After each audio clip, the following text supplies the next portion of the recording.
विश्वानि देव सवितर्दुरितानि परासुव यद्भद्रं तन्न आसुव। ॐ यां मेधां देवगणाः पितरश्चोपासते तयामामद्य मेधयाग्ने मेधाविनं कुरु स्वाहा। ॐ सहनौ भवतु सहनौ भुनक्तु।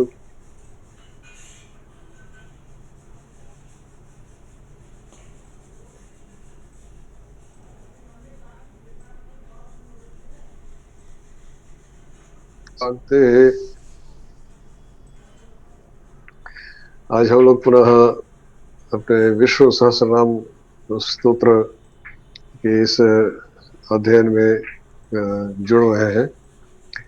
विष्णु सहस्रनाम स्तोत्र एक एक शब्द की जो हम लोग चर्चा करते हैं उसमें प्रत्येक शब्द में हम लोग गहराई से उतरते हैं और उसके भाव को समझने का प्रयास करते हैं। यह भी अपने आप में केवल एक अध्ययन ही नहीं, एक सत्संग भी है, तो हम सभी के लिए वह लाभदायी है। तो आज हम लोग इसका 52वां श्लोक पढ़ेंगे। पिछली बार 51 श्लोक तक पढ़ा था, आज हम इसका 52वां श्लोक पढ़ेंगे। 52वें श्लोक में भी करीब 8 नाम है। अतुलः शरभो भीमः समयज्यो हविर्हविः सर्वलक्षण लक्षण्यो लक्ष्मीवान् समितिञ्जयः। अतुलः शरभः भीमः समयज्यः हविर्हविः। ये समयज्यः एक नाम है, हविर्हविः एक नाम है, सर्वलक्षण लक्षण्यः यह भी एक नाम है, लक्ष्मीवान् फिर समितिञ्जयः। अतुलः शरभः भीमः समयज्यः हविर्हविः सर्वलक्षण लक्षण्यः लक्ष्मीवान् समितिञ्जयः। अब इसमें एक एक नाम के हम समझने का प्रयास करेंगे कि हर एक नाम के पीछे क्या भाव छिपा है। सबसे पहला है अतुलः। अतुलः, इसमें भी 8 नाम है। अतुलः शरभः भीमः समयज्यः हविर्हविः सर्वलक्षण लक्षण्य लक्ष्मीवान् समितिञ्जयः, ये 8 नाम है इस श्लोक। आज इन 8 नामों को हम लोग समझने का प्रयास करेंगे। अतुलः, यह शब्द एक तुल धातु है, चुरादिगर में पढ़ा गया है। तोलयति उसका रूप बनता है, तुल धातु चुरादिगण में। तो हम लोग हिंदी में प्रयोग करते हैं ना, तोलना। तो तोलने में क्या होता है कि आपके पास एक तराजू होती है, उसमें 2 पलड़े होते हैं, वो बराबर करके रखते हैं। तो इसी से तुलना शब्द इसी से बनता है कि कोई सादृश्य, मतलब बराबर का जो होता है उसी से तुलना उससे होती है। तो उपमा सादृश्य यह भाव इससे निकल के आता है। तुलना इत्यादि शब्द इसी से बन के आता है और इसी से फिर यही तुला शब्द बनता है। इससे तुला शब्द का मतलब होता है उपमा या सादृश्य। इस तुल धातु से तुला शब्द बनता है, तो सादृश्य। तो नास्ति तुला यस्य सह अतुलः, न अस्ति मतलब जिसका कोई, नास्ति तुला यस्य सह, ये बहुब्रीहि समास है, अर्थात जिसकी कोई तुलना या उपमा नहीं है उसे अतुल कहते हैं। उपमा कैसे होती है? जब कोई सादृश्य होगा, उसके जैसा कोई दूसरा होगा, तभी वो उपमा हो सकती है, तुलना हो सकती है।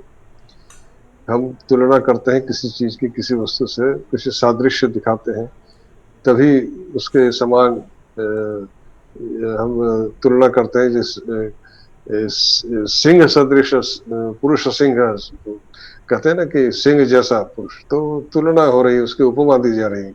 सिंह की वीरता और पराक्रम से किसी की उपमा दी जा रही है। तो उसके लिए उपमा के लिए कोई दूसरा होना चाहिए, तभी तो उपमा दी जा सकती। तो इसके लिए कोई उपमा नहीं है। ऐसे ही यही बात हमारे वेदों में, उपनिषदों में कही गई है। श्वेताश्वत उपनिषद में एक मंत्र है, न मूर्धम न तिर्यंच न मध्ये परिजग्रभत न तस्य प्रतिमा अस्ति यस्य नाम महद्यशः। न तस्य प्रतिमा अस्ति, प्रतिमा का अर्थ होता है यही सादृश्य या उपमा, उसकी कोई उपमा नहीं है। उसको न न न एनम ऊर्ध्वम न तिर्यम च न मध्य परिजग्रभत। ग्रह धातु से जग्रभत शब्द वेदों में हकार को भकार आदेश होकर के परिजग्रभत मतलब पकड़ा नहीं जा सकता। न तो उसको मध्य से न बीच से, मध्य मतलब बीच से, तिर्यंच मतलब अक्रॉस, आर पार इधर उधर से, और ऊर्ध्व मतलब ऊपर से मध्य से आर पार से किसी भी प्रकार से परिजग्रह उसको पकड़ा नहीं जा सकता। तो न तस्य प्रतिमा, क्योंकि उसकी कोई तुलना, उसकी उपमा, उसकी कोई प्रतिमा का यहाँ पे अभिप्राय है उपमा से कोई नहीं है। वह उसका नाम महद यश, वह महान यश ही उसका, यश ही वह यश के नाम, महद यश के नाम से जाना जाता है। यह शताशत और उपनिषद में कहा गया। तो उसकी कोई तुलना नहीं, उसका कोई कोई दूसरा है ही नहीं जिससे उसकी तुलना की जा सके, उपमा दी जा सकती, इसलिए उसको अतुल्य कहा गया। फिर आता है शरभ। अतुल्य शरभ। शरभ शब्द श्री एक धातु है, श में दीर्घ ऋकार, श्री हिंसायाम, श्री हिंसायाम इस धातु से शरह शब्द निष्पन्न होता है। शरह शब्द मतलब होता है कि हिंसार्थक धातु है। तो जो धनुष से बाण निकलता है, बाण निकल करके वो हिंसा संपादन करता है, अर्थात किसी पशु को या किसी प्राणी को, जीव को उसको मार देता है, इसलिए बाण को भी शर कहते हैं। तो जो धनुष के में जो बाण लगाया जाता है उसको भी शर, उसको शर कहते हैं। और शर के और भी अर्थ हैं जो आप जानते हैं कि जैसे श्री हिंसा का मतलब किसी चीज का धीरे धीरे नष्ट हो जाना। तो इससे ये जो शरीर जो है वह नाशवान है, इसलिए इस शरीर को भी शर कहते हैं, इसलिए नाशवान होने के कारण शरीर भी शर है। और तीसरा अर्थ इसका यह भी है कि जो आप जब आप देखते हैं ना, जब आप चाकू या हंसिया में धार कराते हैं, धार वाला आता है ना, पत्थर में घिसता है, उससे चिंगारियां निकलती हैं, तो चिंगारियों को भी शर कहते हैं। अब आप देख सकते हैं कि इसके कितने अर्थ हैं। तो इसमें जो कभी जब अग्नि प्रज्वलित होते हैं तो उस आग की जब लपटें उठती हैं तो उसकी चिंगारियां निकलती हैं। तो आग को तो आप देख सकते हैं, परंतु जब किसी पत्थर में आप लोहे को घिसते हैं तब जो चिंगारियां निकलती हैं, तब वहां कौन सा आग है, और चिंगारियां निकलती हैं, चिंगारी निकलती है और फिर बुझ जाती है। तो थोड़ा क्षण भर के लिए चिंगारी निकलती है। तो यह जो उसके साथ में, तो इसमें कई चीजें इसमें जुड़ी हुई हैं इस शरभ पर। उसके बाद भ है, वो भा धातु से बना है, भा मतलब भांति। तो ये तो इसका जो अर्थ है वह यह है कि जिस प्रकार से चिंगारी जब निकलती है तो उसके पीछे कुछ ऐसा है जिसको हम देख नहीं पा रहे। जिस पत्थर में उसको घिसा जा रहा है तो चिंगारी निकल रही है, तो उस पत्थर के भीतर अग्नि तो है नहीं, तो फिर चिंगारी निकल कैसे रही। तो फिर तो यह वह जो अदृश्य जो परमात्मा है वह, क्या श्री धातु का भी मैंने कहा कि शीर्णांति कारण, शीर्ण होने के कारण यह शरीर भी शर कहलाता है, क्योंकि यह शीर्ण हो जाता है धीरे धीरे और ये नष्ट हो जाता है, इसलिए शरीर कहता है। इस शरीर में उस चिंगारी मतलब जीवात्मा के रूप में वह प्रकाशमान है। इस शरीर में जब तक वह चिंगारी के रूप में वह प्रकाश विद्यमान है तब तक यह शरीर जीवित है, जीवन है। और वह निकल गया, बुझ गया तो जीवन भी समाप्त। तो शरभ का यही अभिप्राय है कि जो ये शरीर में वह भासते हैं, मतलब इस नाशवान शरीर में वह तो परमात्मा है, वह नाशवान शरीर में एक जैसे चिंगारी की तरह, जैसे अलग अलग चिंगारियां, बहुत चिंगारियां तो कितनी निकलती हैं उसको तो आप गिन नहीं सकते। जब भी कोई चाकू धार वगैरह होता रहता है या कुछ, मतलब चिंगारियां कितनी निकलती है आप उसको गिन नहीं सकते। तो इस प्रकार से वह चिंगारी के प्रकाश के रूप में वह यह शीर्ण जो नष्ट होने नाशवान शरीर में जीवात्मा के रूप में वो प्रकाशवान है, वह विद्यमान है, वो प्रकाशित करते हैं उसको, शरीर को। तो जब तक वह प्रकाशवान है तब तक शरीर भी जीवित है। जैसे चिंगारी बुझ गई, शरीर भी नष्ट हो गया। चिंगारी उठती है फिर नष्ट हो जाती है, तो वो चिंगारी के रूप में उन्होंने उस शरीर को जीवित किया और जीवात्मा के रूप में जीवात्मा निकल गया, शरीर नष्ट हो गया। तो शर्मा का अभिप्राय यह है कि चिंगारी के रूप में वह नाशवान शरीर में प्रकाशित होते हैं, उसको प्रकाशवान करते हैं। जब तक वो जीवित है वो उसके भीतर वह प्रकाशित है, और इस प्रकार से जब वो निकल गया शरीर भी नष्ट हो गया। इस प्रकार के इसका अर्थ है शरभ। फिर कहते हैं शरभ भीम। भीम ये भी एक धातु है, ये भी भय, यह जुहोत्यादि कर्म पढ़ा गया है, विभेति ऐसा रूप बनता है उसका, डरना। तो भीम शब्द इसी से निष्पन्न होता है। इसका अर्थ है कि जिससे डर लगे। आपके व्याकरण में एक सूत्र है, भीमादय पादाने, मतलब जिससे डर लगता है उसमें पंचमी विभक्ति होती। तो जैसे व्याघ्रात विभेति, बाघ से डरता है, जिससे डर लगता है उसमें अपादान होती है, अपादान होती। तो भीम उसी अर्थ में, भीम का अर्थ है जिससे डर लगता है, उसी अपादान अर्थ में ही भी धातु से भीम शब्द व्युत्पन्न होता है कि अच्छा जिससे डर लगे वह भीम। तो यहाँ डरने का क्या मतलब है यहाँ पर कि हमारे यहाँ तो कहा गया भगवान से प्रेम करो, तो यहाँ डरने का क्या अभिप्राय है? तो यहाँ भगवान के एक पूर्ण स्वरूप में, जब भगवान का जो सब कुछ जिसमें है उसमें भगवान का सृष्टि स्थिति और लय मृत्यु संहारक रूप भी है। भगवान के इसी संहारक रूप को देख करके गीता में जो विश्व रूप दर्शन में अर्जुन विचलित हो गए, क्योंकि भगवान ने उनको अपना संहारक रूप ही दिखाया, जिसमें उन्होंने अर्जुन देख रहे हैं कि धृतराष्ट्र के सारे पुत्र प्रवेश होते जा रहे हैं, कोई उसके दांतों के बीच में अटका हुआ है, कोई जिसका सर चूर्ण हो गया है, उसके भीतर चलते चले जा रहे हैं। ये संहारक रूप है। और ये संहारक रूप से डर क्यों लगता है? क्योंकि हर प्राणी हर जीव इससे मृत्यु से डरता है, चाहे कोई भी प्राणी हो, छोटा से छोटा प्राणी हो, कीट हो, पतंग हो, छोटा से छोटा भी प्राणी हो, वह मृत्यु से डरता है। एक पतंग को भी दिखेगा कि मेरी मृत्यु आ रही है तो वह ऐसा भागेगा, कोई भी। तो मृत्यु से बचने का छोटा से छोटा प्राणी जीव कीड़ा भी प्रयत्न करता है, क्योंकि मृत्यु से सब डरते हैं। तो यही यहाँ भीम का यही अभिप्राय है कि उसके उनके संहारक रूप से सब डरते, मृत्यु से सब डरते हैं। तो जो मृत्यु से सब भयभीत होते, विष्णु का जो संहारक रूप है वह भीम है। विष्णु का जो संहारक रूप है वह भीम है।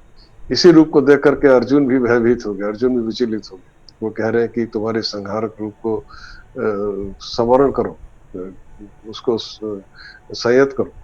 तो उसको बर्दाश्त नहीं कर पा रहे हैं अर्जुन।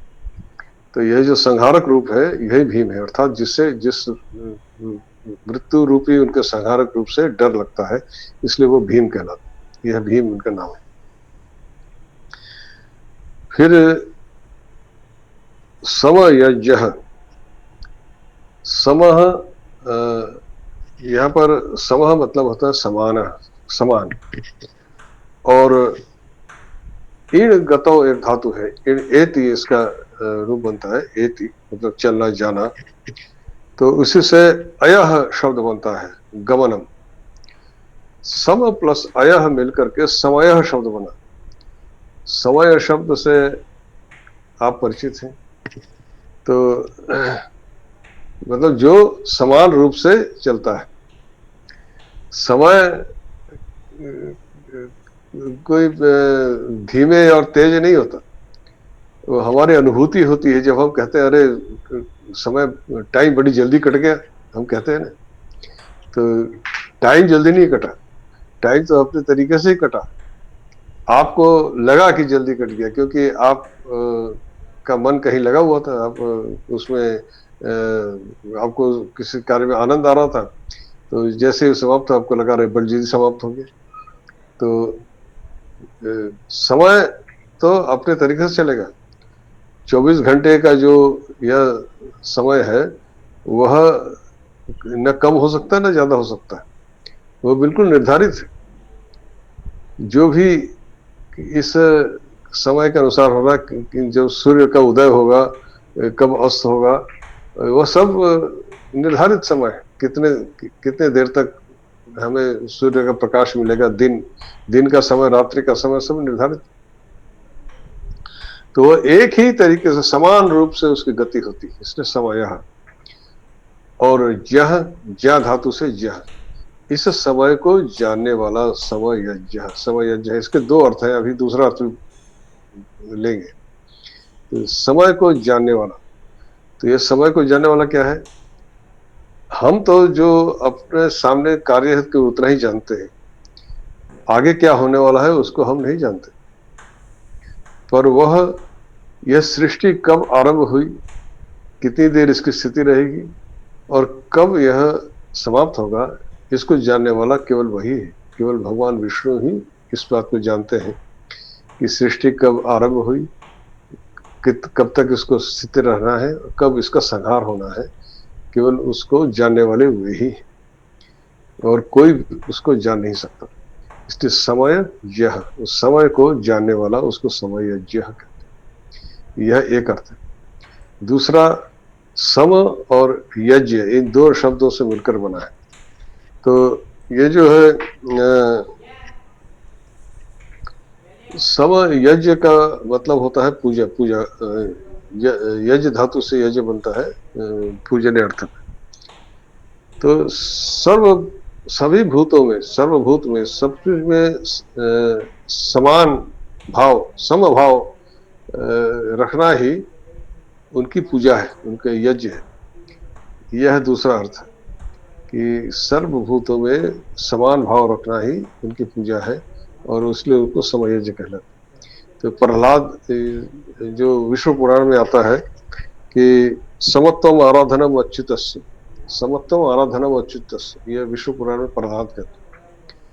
प्रहलाद का आख्यान तो आप जानते ही हैं कि हिरण्यकश्यप ने जब प्रहलाद से पूछा कि तेरे विष्णु क्या इस खंबे में भी है क्या, तो उसने कहा है।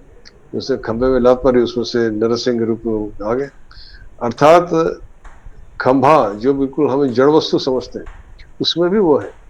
तो समयज्ञ का अभिप्राय यह है कि सर्वभूत में, समस्त समस्त भूत में, चाहे वो जड़ वस्तु हो या प्राणी हो, हर वस्तु में वह विष्णु विद्यमान है। इस प्रकार से जो समभाव रखता है, समभाव रखना ही विष्णु की आराधना है। इसलिए समयज्ञ, उस आराधना को ही विष्णु, जो आराधना करते हैं वही विष्णु की आराधना करते हैं। तो समयज्ञ इसलिए कहलाते हैं क्योंकि जो सभी भूतों में समभाव रख सकता है वह उस विष्णु को प्राप्त कर सकते हैं। तो इसलिए समयज्ञ वो समयज्ञ कहलाते हैं। दूसरा अर्थ मैंने कहा समय को जानने वाला, अर्थात सृष्टि स्थिति और सृष्टि का जो नाश है, यह कब कब कब होना है, कितने दिन तक होना है, कब तक सृष्टि रहनी है, इसको जानने वाला केवल वही है। और केवल यही नहीं,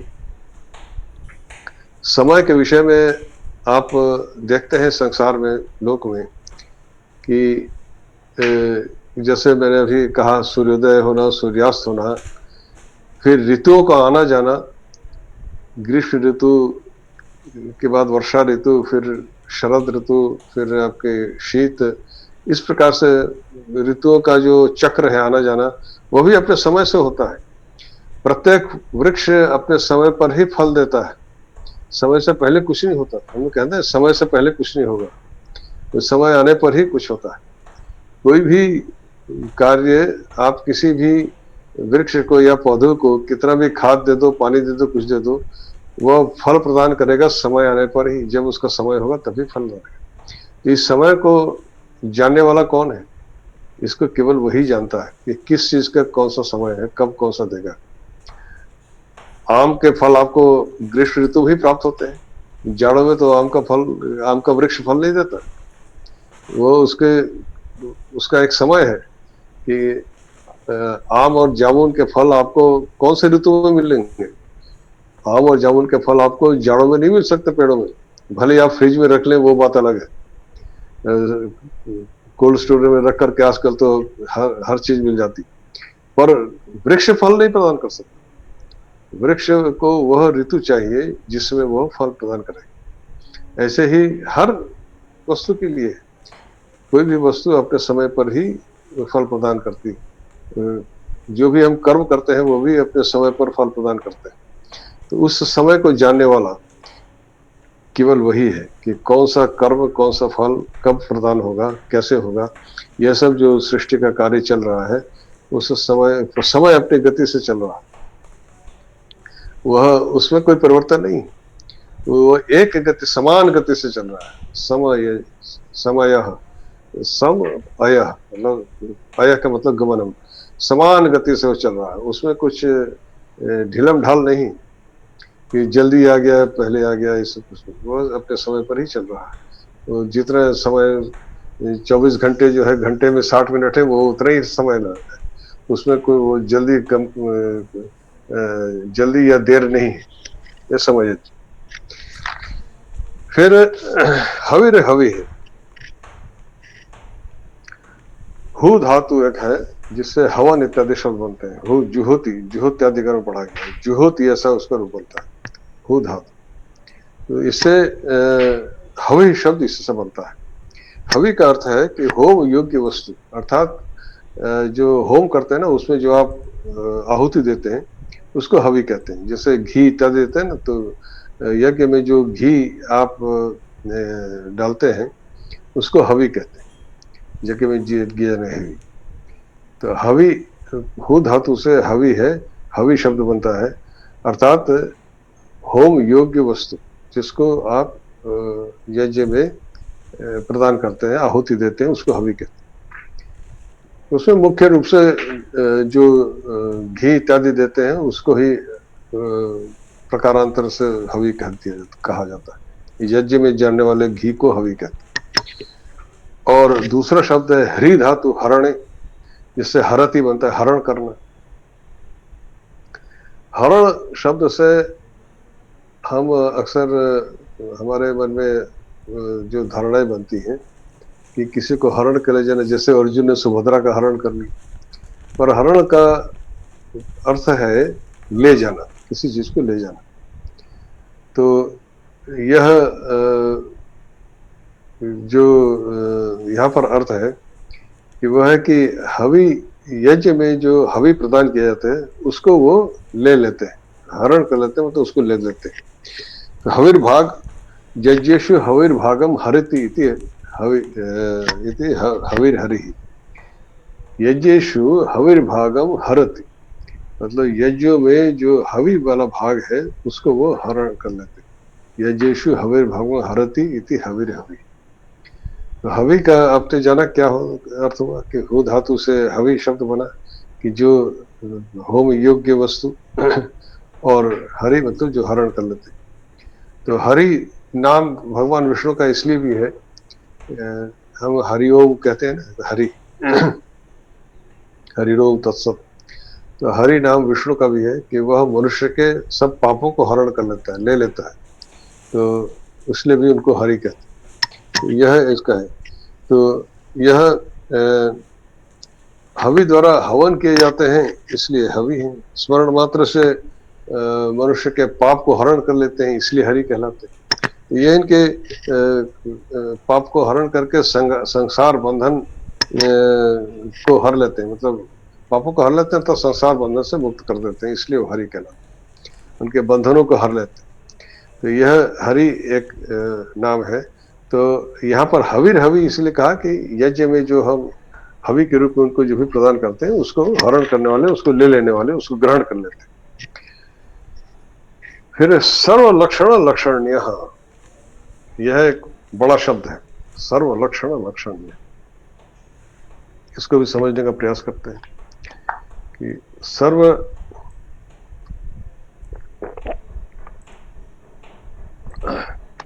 सर्व का अर्थ है समस्त, सब कुछ, सारे अर्थ में सर्व। और एक लक्ष्य धातु है, लक्ष्य धातु ये भी चुरादिगण में पढ़ा गया है, लक्ष्यति ऐसा रूप बनता है। तो लक्ष्य का अर्थ होता है दर्शन, अंकन, दर्शन मतलब देखना। इसी से लक्ष्य, लक्ष्य शब्द हम कहते हैं जीवन का लक्ष्य क्या है, या जो एक धनुर्धारी धनुष से अपने लक्ष्य को बीनता है, कि मतलब क्या है कि जहां पर पहुंचने, किसी चीज को देखा जा रहा है, लक्षित करना, वह है लक्ष्य। लक्षित करना मतलब किसी चीज को टारगेट जिसे कहते हैं, टारगेट करना। तो यह अंग्रेजी में जिसे आप टारगेट कहते हैं उसी को लक्ष्य कहते हैं। तो वह इसी लक्ष्य धातु से ही संपन्न होता है। और इससे लक्ष्य धातु से लक्षण शब्द बनता है। लक्षण मतलब होता है चिन्ह। हम कहते हैं ना कि कोई रोग के लक्षण दिख रहे हैं, कि किसी भी कोई भी जो लक्षण होता है, आप चिन्ह, लक्षण का मतलब होता है चिन्ह, कि आप अंग्रेजी में जिसे कहते हैं ना सिम्टम्स, जिसको आप देख के डॉक्टर उसको देख करके अनुमान लगाता है कि इसको क्या बीमारी है। हर बीमारी के अपने कुछ लक्षण आते हैं, चिन्ह उभर आते हैं, तो वो उसी को लक्षण कहा गया है। और उससे हम पहचान करते हैं, इसी चिन्ह से पहचान होती। तो लक्षण क्यों कहा गया कि उन चिन्हों से उस रोग की पहचान होती। तो रोग का लक्षण क्यों कहा गया कि शरीर में कुछ चिन्ह उभर आते हैं जिससे उस रोग की पहचान होती और उसी के अनुसार फिर उसकी चिकित्सा होती। तो लक्षण कहते हैं चिन्ह को। तो यह सर्व लक्षण का क्या मतलब है? तो सर्व लक्षण का मतलब यह है कि ये सर्व शब्द के साथ लक्षण को का जब समास होता है तो सर्व लक्षण शब्द बनता है।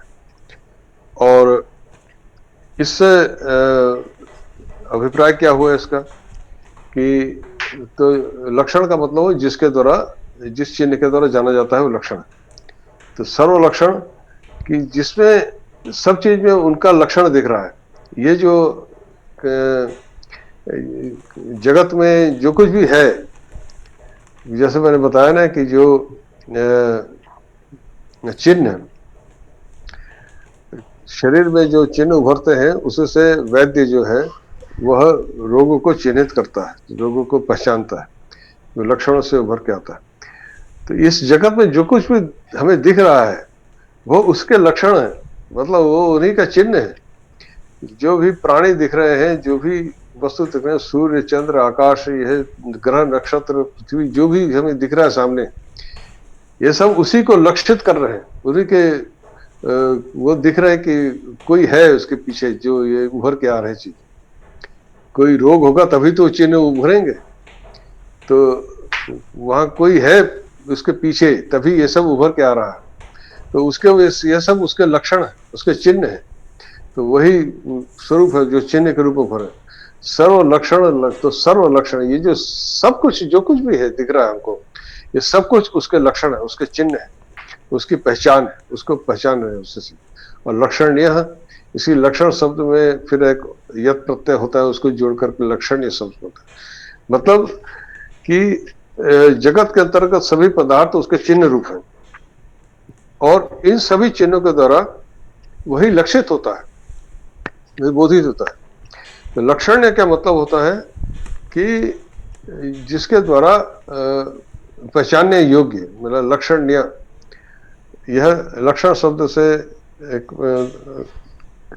एक प्रत्यय होता है जिसे हम तद्धित प्रत्यय कहते हैं। लक्षण के लक्षण्य मतलब उसको पहचानने योग्य कि उसे सभी इन लक्षणों के द्वारा ही उसको पहचाना जा सकता है।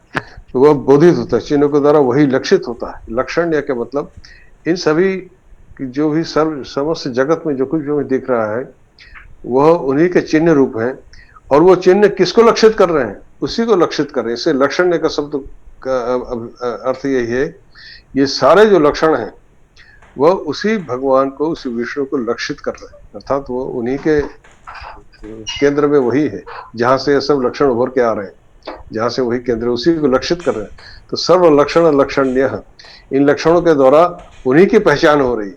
लक्षण्य का मतलब पहचानने योग्य, जो उनको लक्षित होना। तो लक्षण्य शब्द का अभिप्राय आप समझिए इसी प्रकार कि ये जो जो कुछ चीज जगत में, समस्त जगत में जो कुछ भी हमें दिख रहा है वह सब उसी उन्हीं के लक्षण है, और उनके द्वारा वही लक्षित हो रहे हैं। वही लक्षण है मतलब वो हम जान रहे हैं कि ये सब उन्हीं से निकल करके आए। जैसे अभी हमने एक समझा एक बात को कि शरीर में जो चिन्ह उभरते हैं उन्हीं से वैद्य जो है रोग का निर्णय करता है कि उसके पीछे क्या है, ये कारण क्या है इन लक्षणों का। तो ये जो जितने भी ये जगत में जो कुछ भी देख रहे हैं उनके पीछे कारण स्वरूप जो विश्व विद्यमान है उसी को ये सारे चिन्ह लक्षित कर रहे हैं, उसे लक्षण्य, ये सर्व लक्षण लक्षण्य, उन्हीं सभी लक्षणों के द्वारा वे ही लक्षित हो रहे हैं, इसलिए सर्व लक्षण लक्षण्य कहलाते हैं। फिर आइए लक्ष्मीवान। लक्ष्मीवान, लक्ष्मी शब्द भी इसी लक्ष्य धातु से ही बना है। इसी लक्ष्य धातु से ही लक्ष्मी शब्द भी निष्पन्न होता है, और इसका अर्थ होता है जो कि इसमें कुछ प्रत्यय इत्यादि लगते हैं, लक्ष्मी शब्द सिद्ध होता है, तो उसके विस्तृत व्याकरण में नहीं जाएंगे। तो इसका अर्थ होता है कि जो विभूति, सौभाग्य, सफलता, सौंदर्य इत्यादि ये सब होते हैं। और लक्ष्मी इनके और जिनकी है या जिनके पास है, बोले लक्ष्मी अस्य व अस्मिन् अस्ति इति लक्ष्मीवान। जैसे हम कहते हैं ना बुद्धि, बलवान, धनवान इत्यादि। जिसके पास धन है वो धनवान कहलाता है, जिसके बल है वह बलवान कहलाता है। फिर लक्ष्मी जिसके पास है वो लक्ष्मीवान। तो लक्ष्मी सदैव भगवान विष्णु के पास है, उनके वक्ष स्थल में विराजती, तो वह लक्ष्मीवान कहलाए। अब यह लक्ष्मी के माध्यम से वो क्या कर रहे हैं? लक्ष्मी के द्वारा वो समस्त जगत के भोग साधन भूत हैं, यदि अर्थात ये समस्त जगत का जो पालन हो रहा है वह लक्ष्मी के माध्यम से हो रहा है। एक प्रकार से जो पुरुष और प्रकृति, यह लक्ष्मी के माध्यम से ये जगत का पालन हो रहा है, जगत की सृष्टि हो रही है। भगवान विष्णु ब्रह्म स्वरूप है, निष्क्रिय है, और जगत स्वरूप उसके सृष्टि का जो पालन पोषण हो रहा है, उसका जो सृष्टि का उत्पन्न होना, उसकी सृष्टि की स्थिति इत्यादि सब उस लक्ष्मी के द्वारा हो रहा है। तो जो साधनभूत जो भी, अब सृष्टि का पालन करने के लिए क्या चाहिए? जो चीजें चाहिए, हम लक्ष्मी जी की पूजा करते हैं, वो चाहते हैं लक्ष्मी आए हमारे घर में, लक्ष्मी की पूजा होती है कि लक्ष्मी रहे, अर्थात समृद्धि रहे, धन संपत्ति रहे, सौभाग्य रहे, सब कुछ है। तो जिससे हमारी सुख समृद्धि की वृद्धि हो, उसी के लिए लक्ष्मी की पूजा की जाती है कि लक्ष्मी आपको सुख प्रदान करे। तो जो भोग साधन भूत लक्ष्मी है कि आपको जो जीवन की स्थिति के लिए जो भी वस्तुएं आवश्यक हैं उनको प्रदान करने वाली लक्ष्मी, और उसके स्वामी है भगवान विष्णु। तो लक्ष्मीवान कहा गया कि लक्ष्मी उन्हीं के पास रहती है, उनके सदा सर्वदा उनके पास। तो लक्ष्मी की कृपा होगी तो विष्णु प्राप्त हो सकते हैं। तो लक्ष्मी की पूजा करना केवल इसलिए नहीं करना चाहिए कि हमें हमारे पास धन संपत्ति आवे। लक्ष्मी की कृपा होगी तो चूंकि वह उनका वास विष्णु भगवान में है, तो लक्ष्मी की कृपा होने से ही विष्णु भगवान के दर्शन प्राप्त हो सकते हैं, विष्णु भगवान की प्राप्ति हो सकती है, उनके निकट पहुंच सकता है। तो लक्ष्मी पूजा का इसलिए भी विधान है कि लक्ष्मी की पूजा से यदि लक्ष्मी प्रसन्न होगी तो भी वह विष्णु का दर्शन करा सकती है। जब तक यह लक्ष्मी ही वह माया है जिन्होंने ढक रखा है विष्णु को, आप देख नहीं सकते, पा नहीं सकते। एक जैसे रामायण में है प्रसंग कि राम सीता और लक्ष्मण वन में जा रहे हैं, आगे आगे राम है, बीच में सीता है, पीछे लक्ष्मण है। राम ब्रह्म है, सीता है माया और पीछे लक्ष्मण जीव। तो बीच में सीता रूपी माया विद्यमान है, इसलिए लक्ष्मण राम को देख नहीं पा रहे, उनके सामने तो केवल सीता है, सीता के को ही वो देख पा रहे। तो सीता इस जब बात को समझ रही है तो बीच बीच में वो इधर उधर हिल जाती हैं, कभी बिल्कुल ठीक पीछे न रह करके थोड़ा दाएं खिसक गई, थोड़ा बाएं खिसक गई, ताकि लक्ष्मण राम को देख सके। तो जब तक वह माया हटेगी नहीं आपके दृष्टि के सामने से, तब तक ब्रह्म को दर्शन नहीं कर सकते। तो यह लक्ष्मी ने ही हमारे दृष्टि को रोक रखा है विष्णु के दर्शन करने से। तो लक्ष्मी को पूजा कीजिए, लक्ष्मी की आराधना कीजिए, वह अपने आवरण को हटा लेंगी तभी विष्णु के दर्शन हो सकते हैं। तो यह जो माया है विष्णु लक्ष्मी वह है जिन्होंने विष्णु को ढक रखा है, जो विष्णु के आवरण है, और हम लक्ष्मी को उस आवरण की ही पूजा करते हैं। और पर वो प्रसन्न पर अपने स्वार्थ के लिए करेंगे तो लक्ष्मी तो वही देंगे जो आप चाहेंगे। पर लक्ष्मी के माध्यम से यदि आप भगवान को दर्शन करना चाहेंगे तब लक्ष्मी अपना आवरण हटा लेंगी तो भगवान के दर्शन हो सकते। तो यही लक्ष्मी पूजा का अभिप्राय यह है, वास्तविक अभिप्राय यह है। पर हम लोग उसको ठीक समझते नहीं, हम लक्ष्मी पूजा करते हैं कि घर में पैसा आए, धन संपत्ति आए।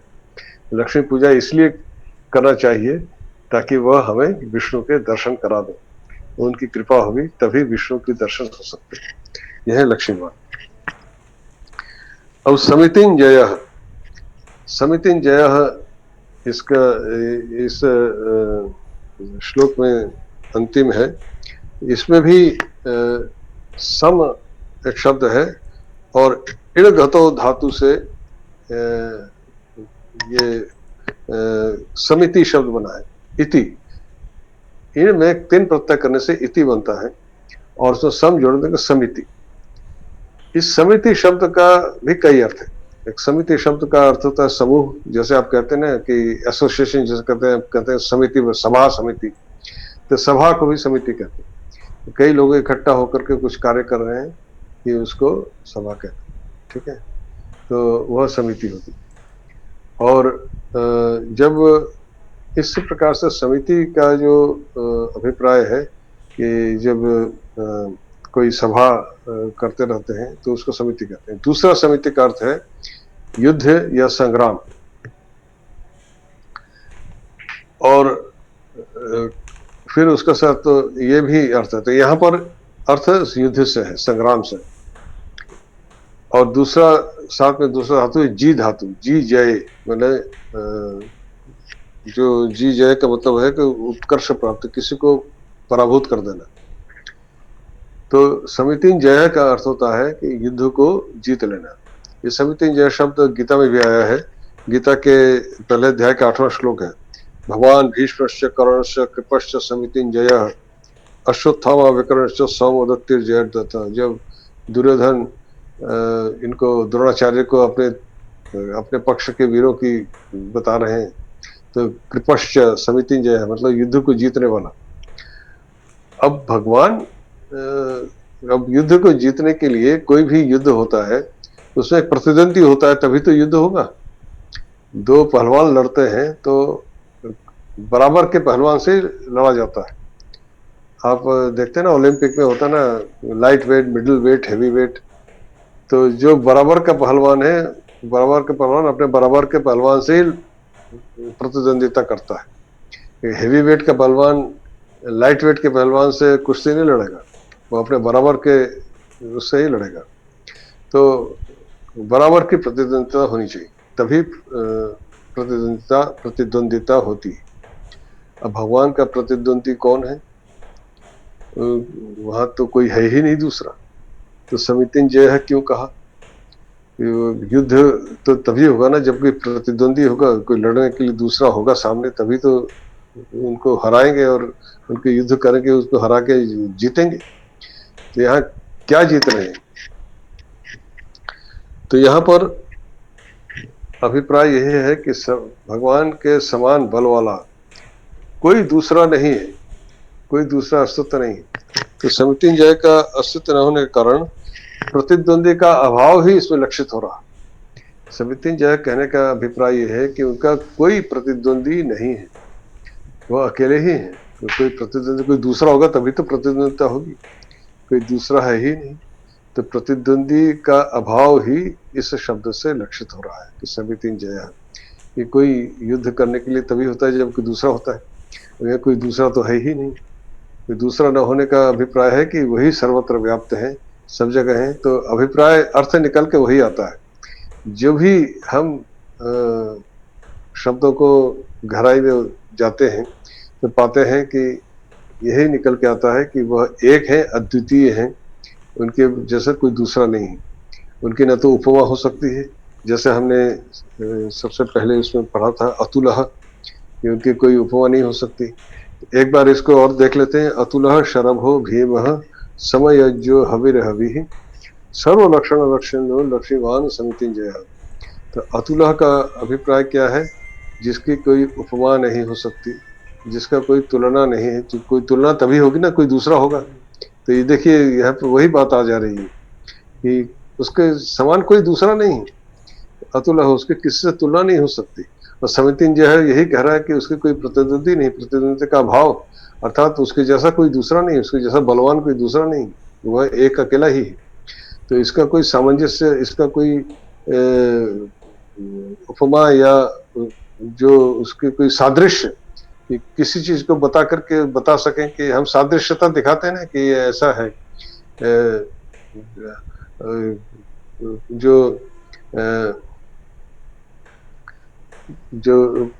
कवि लोग सुंदरियों को चंद्रमा से उपमा देते हैं, सुंदरता के, स्त्री की सुंदरता के चंद्रमा के साथ उपमा करते हैं। तो उसकी कोई उपमा नहीं है जिसके साथ उसकी उपमा की जाए, उसकी तुलना की जाए। उपमा दे सादृश्य कहीं नहीं जिसके साथ बताया जा सके, कि अंदाजा किया सके, अनुमान उपमा के द्वारा, उपमान जिसे कहते हैं, कि उसके द्वारा अंदाज लगा सके आप कि ये ऐसा है। तो अतुलह और शरभः, जैसे मैंने कहा कि शरीर का भी एक नाम है शर, क्योंकि शीर्णाति, वो शीर्ण हो जाता है। श्री धातु से शीर्ण शब्द भी श्री धातु से निष्पन्न होता है। शरीर शीर्ण होता है और समाप्त होता है, इसलिए शर शरीर को भी कहते हैं। और उसमें वह आत्मा के रूप में, जीवात्मा रूप में भाषित होता है। जैसे स्फुलिंग, जैसे एक चिंगारी उठती है और फिर बुझ जाती, तो वह जीवात्मा की तरह से वह भाषित होता है।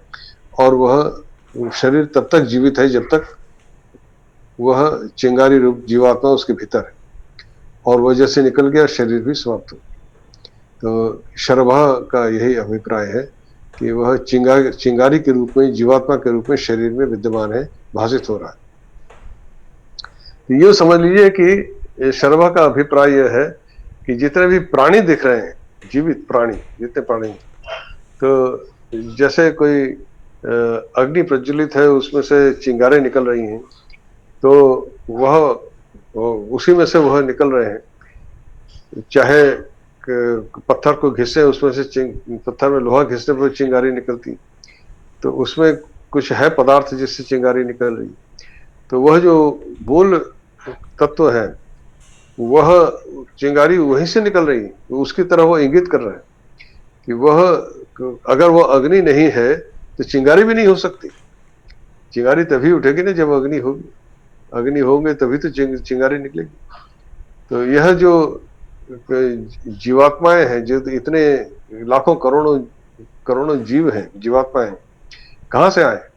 वह परमात्मा रूप वह एक है, तभी इतने सब चिंगारे के रूप में इतनी जीवात्माएं हमें दिख रही। अगर वो नहीं होंगे तो ये भी नहीं हो सकते। तो यह उसी को लक्षित कर रहे हैं, जो अभी लक्षित कहा ना, सर्वलक्षण लक्षण्य, तो उसी को लक्षित करें। फिर उसी के बाद आता है जो आप पढ़ते हैं ना, फिर सर्वलक्षण लक्षण्य अभी हमने पढ़ा। यह जो शर्व शब्द है, यह क्या कर रहा है? यह उसी को लक्षित कर रहा है। जैसे अग्नि नहीं होगा तो चिंगारियां भी नहीं उठेगी। तो वो जो चिंगारियां हमें लक्षित बताती हैं कि अग्नि है, इसके भीतर कुछ है, तो वहां पर है, तभी चिंगारियां निकल रही। भले ही वो अग्नि हमें दिखे या ना दिखे, पर वो है तभी तो निकल रही। तो वो हमें उसी तरह हमें लक्षित कर रहे हैं। तो ये जितने प्राणी जगत हैं, जितने जीव हैं, यह बता रहे हैं कि वह है, वो चिंगारी के रूप में, जीवात्मा के रूप में हर प्राणी के भीतर में वह भांति मतलब प्रकाशित दीप्तमान है।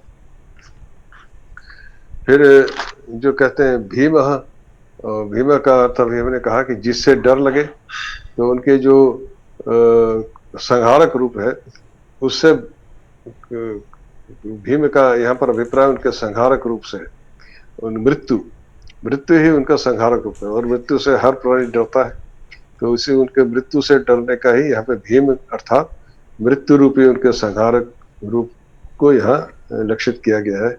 और वो जिस प्रकार से उनका सुंदर शांत रूप है सृष्टि और स्थिति का, वैसे एक भयंकर रूप भी है संहारक का, जिसे डर लगता है, जिसे हर व्यक्ति मृत्यु से डरता है, सब बचता है, भागता है। तो फिर समय यज्ञ है, समय को जानने वाला, कि कोई भी वस्तु अपने समय से पूर्व फल नहीं प्रदान करती, और जब उसका अतिरिक्त सृष्टि का कब आरंभ है, कब कितने दिन उसका रहना है, कब समाप्त होना है, इसका ज्ञान भी केवल उसी को है। और समय यज्ञ का दूसरा अर्थ यह है कि सर्वत्र समभाव से देखना ही उसकी पूजा करना है। और जो जैसे प्रहलाद ने कहा कि इस खंभे में भी वही है, अर्थात चाहे जड़ वस्तु चाहे कुछ हो, सब तो समान रूप से वह पूजित है, वह है। समय यज्ञ है, मतलब जो यज्ञ का अर्थ होता है पूजा, यज धातु, यज पूजायाम, यज धातु का देखेंगे आप अर्थ, उसका अर्थ होता है पूजा। तो यज समय यज्ञ, तो सबको समान दृश्य से, समदृश्य से देखना ही विष्णु की पूजा है। तो इसलिए वो समयज्ञ कहते हैं कि अर्थात जिनकी समान रूप से यदि कोई देखने में समर्थ हो जाता है, तो वह उन विष्णु को ही प्राप्त करता है, उन्हीं की पूजा करता है। समत ही अच्युत की आराधना है, यह अभिप्राय। फिर हविर हवि, यह भी हमने देखा कि हवि ही अर्थ होता है कि जो हवन में जो हम सामग्री डालते हैं उसको हवि कहते हैं, उसको लेने वाला, स्वीकार करने वाला वो हरि। तो यज्ञ में प्रदान करने वाला जो आहुति हवि है, उसको जो ले लेते हैं वो हविर हवि, वही नारायण है। फिर सर्वलक्षण लक्षण्य, यही हमने अभी कहा, यही इस श्लोक में यह नाम बहुत महत्वपूर्ण है कि सर्वलक्षण लक्षण्य, कि यह इस प्रकार से जो देखने में सफल हो जाता है, तो वह विष्णु के जो सर्वत्र उनके व्यापकता है, अर्थात जो भी चीजें हमें दिख रही हैं वह उन्हीं को लक्षित कर रही हैं। यह जो कुछ भी चीजें जगत में जो कुछ भी है, यह सूर्य चंद्र ग्रह नक्षत्र लाखों करोड़ों तारे हमको दिखते हैं आकाश में जो रात में छाए हैं, तो क्या है, वो उन्हीं के लक्षण है। वो दिख रहा है कि वो है, तभी ये सब उभर के आ रहे हैं, तो वो उन्हीं की ओर लक्षित कर रहे हैं, लक्षण्य है, इनके द्वारा वही लक्षित हो रहे हैं। सर्व लक्षण लक्षण्य, अर्थात इन सभी लक्षणों के द्वारा वही लक्षित हो रहे हैं। लक्षण्य का मतलब जो लक्षित हो रहा है वह लक्षण्य है। तो किसके द्वारा लक्षित हो रहा है? सर्व लक्षण। ये जो सर्व जगत रूपी जो वस्तु है, जो कुछ हमें दिख रहा है, सर्व लक्षण, अर्थात जो जीव जगत है, सिर्फ जीव जगत ही नहीं, सब कुछ, जो कुछ भी है, जो कुछ हमें आंखों से दिख रहा है, ये सब कुछ उन्हीं के लक्षण है। और वो उन्हीं की ओर लक्षित कर रहे हैं, इसलिए वो सर्वलक्षण लक्षण, सभी लक्षणों के द्वारा जो लक्षित हो रहे हैं वो विष्णु भगवान है, वही सर्वलक्षण लक्षण है। फिर लक्ष्मीवान का भी अभी देखा अर्थ क्या होता है, फिर समिति जो है सब वही चीजें बता रहे हैं। लक्ष्मीवान को भी हमने उसके अर्थ को भी ठीक से समझे कि लक्ष्मी के वो स्वामी है, लक्ष्मी के स्वामी है, पर लक्ष्मी जी कृपा करेंगी तभी उनके स्वामी के दर्शन मिल सकते हैं। लक्ष्मी जी पर्दा हटा देंगे तभी भगवान के दर्शन हो सकते हैं, भगवान विष्णु के। इसलिए लक्ष्मी की आराधना इसलिए करिए कि विष्णु की प्राप्ति हो। लक्ष्मी का अर्थ तो धन संपत्ति, जो भोग साधन भूत जो भी हमें मिलता है उसके लिए हम लक्ष्मी की आराधना करते हैं कि हमारे पास धन संपत्ति आए, पैसा आए। लक्ष्मी की पूजा करने का यही अभिप्राय लोग समझते हैं, पर लक्ष्मी जी वह माया है जिन्होंने खिलौना दे रखा है कि वे खेलते रहो, उनको उनकी तरह जब तक बच्चा खिलौने में रमा हुआ है तब तक माँ को याद नहीं करता, पर खिलौने से जब मन भर जाता तब माँ की याद आती। तो लक्ष्मी जी ने यही सब खिलौने दे रखे हैं कि खिलौने से खेलते रहो, और सब समस्त मानव उसी से भुला हुआ है, उसे खेलने में व्यस्त है। तो इससे तो लक्ष्मी जी ने जो खिलौने दे रखे हैं खेलने के लिए, अब हम चाहते हैं वो खिलौना और आए हमारे पास, तो हम खेलते ही रहें। तो लक्ष्मी जी से प्रार्थना ये करी कि अब खिलौना बहुत हो गया, अब हमें अपने स्वामी के दर्शन कराओ, इसलिए लक्ष्मी की आराधना करनी चाहिए। तो फिर समितिंजय है कि उनका कोई प्रतिद्वंदी नहीं है, प्रतिद्वंद का भाव ही समितिंजय का अर्थ है कि जब युद्ध होता है तो कोई प्रतिद्वंदी होगा तभी युद्ध हो सकता है, तो यहाँ कोई प्रतिद्वंदी तो है ही नहीं। जैसे अतुलह कहा गया, वही जो अंतिम इसमें समितिंजय पहला है अतुलह, दूसरा अंतिम है समितिंजय है, दोनों का अभिप्राय एक जैसा ही है। अतुलह में जिसके कोई तुलना नहीं से उपमा नहीं, क्योंकि दूसरा है ही नहीं, वैसे समितिंजय उसका कोई प्रतिद्वंदी नहीं है, दूसरा कोई है ही नहीं जिससे वो प्रतिद्वंदिता हो सके, तो समितिंजय का अभिप्राय। चलिए आज इतना ही, इसके बाद फिर पुनः संभवतः अगले बृहस्पतिवार को कक्षा नहीं हो पाएगी क्योंकि मैं उस समय बाहर रहूंगा, और इसलिए अगले बृहस्पति अभी रविवार को गीता की कक्षा करेंगे। अभी रविवार तक कक्षाएं होंगी, सोमवार तक कक्षाएं होंगी, फिर अगले उसमें फिर। हाँ अमिताभ जी, आपने कुछ हाथ रेस किया है, कुछ पूछना चाह रहे हैं? जी प्रणाम सर। सर शर का मीनिंग एक आपने बताया बाण है, और आपने तीन हाँ मीनिंग बताए। एक और मीनिंग आपने बताया कि शरीर को भी शर कहते हैं क्योंकि वो भी नष्ट होने वाला है। हाँ, तो और चिंगारी, चिंगारी को भी शर करते हैं, वो चिंगारी निकलती है नष्ट हो जाती है, जी सर, चिंगारी बराबर। जी हाँ जो शरीर शब्द है, शरीर हाँ शब्द, इसकी व्युत्पत्ति भी क्या इसी शर से ही हुई है? हाँ, ऐसे श्री धातु से ही हुई। श्रीणाति मतलब जो शीर्ण हो जाता है, उसी से, उसी से इस शरीर को भी शर कहते हैं, इसी से उत्पत्ति होती ठीक है है। सर, जी चलिए जी धन्यवाद बस, सर। ठीक है आज इतना ही। तो फिर अगले अब अगली कक्षा का आपको सूचना मिल जाएगी। अगले बृहस्पतिवार को कक्षा नहीं कर पाएंगे, पर सोमवार तक हमारी कक्षाएं जैसी हो रही होती है। उसके बाद फिर मंगलवार को मैं बाहर जा रहा हूँ, फिर उसके अगले मंगल को वापस आऊंगा, उसके बाद से फिर कक्षाएं होंगी। एक सप्ताह कक्षा नहीं हो पाएगी, मैं बाहर हूँ। चलिए हाँ, और फिर किसी ने हाथ उठाया, हाथ रेस किया है, शैलेंद्र गुरु जी, कुमार। हाँ, जी ये आप जानना चाहते हैं सोमवार की कौन सी कक्षा है? सोमवार को तो व्याकरण की कक्षा होती है हमारी अच्छा अच्छा, अष्टाध्यायी। तो वो हम लोग किस शुक्र और शनिचर को होती? शुक्रवार और शनिवार को भी होती है, और सोमवार और मंगलवार को भी होती है। शुक्रवार को और शनिवार को फर्स्ट लेवल प्रथम श्रेणी है, और सोमवार और अच्छा मंगलवार को द्वितीय श्रेणी है। वो जो नेक्स्ट लेवल के जो पढ़ रहे हैं, जो हमारे ठीक पहला वर्क कर चुके हैं, उसको कर। तो शुक्र शनि सोम मंगल को छोड़ करके बृहस्पतिवार और रविवार की कक्षाएं, बृहस्पतिवार को विष्णु सहस्त्रनाम स्तोत्र और रविवार को गीता, ये दो कक्षाएं जी सामान्य, सभी लोग कोई भी उसका अटेंड कर सकता है। चलिए जी। ठीक। माधुरी शांति पाठ। जी आचार्य, शांति पाठ। ओम द्यौः शान्ति अन्तरिक्षं शान्तिः पृथिवी शान्तिरापः शान्तिरौषधयः शान्तिः वनस्पतयः शान्तिर्विश्वदेवाः शान्तिर्ब्रह्म शान्तिः सर्वगुण शान्तिः शान्तिरेव शान्तिः सामा शान्तिः ओम शान्तिः शान्तिः शान्तिः हरे धन्यवाद प्रणाम गुरुजी। राम राम गुरुजी नमो नमो।